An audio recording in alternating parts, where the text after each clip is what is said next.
Bergarako kaleak ohiko argiekin baino horrela apaindu dituzte Gabonetan. Pinua irudikatzen duten oihalak dira eta hauetan jartzen diren bolak eta izarrak. Apaingarriak aldatzeko erabakia bi arrazoirengatik hartu du udalak. Batetik ekonomikoa eta beste alde batetik bai ez, ingurumenarekin udal honek hartu daren orantzakin ez etostela bat Gabonetako argisak. Proiektu honen egilea Miren Berraondo bergararra izan da. Kriston ilusioa ematen dozta, baina aldi berian bertigoa moan, ez dakizu bilurra, abertzile irtengo zan, ondi irtengo zan, esan irtengo, baina ez, baina gainera aukera politxean netako bebai, eta nik uste dut herrira begira bebai beti gauza berri txakitxe eta aurrera jutea beti ona dela bebai.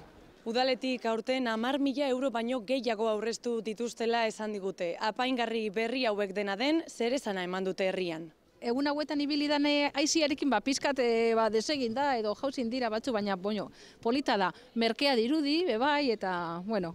Bentzat balin baduk zeitzeko, merkio betize balin bada eta zante golitxa da.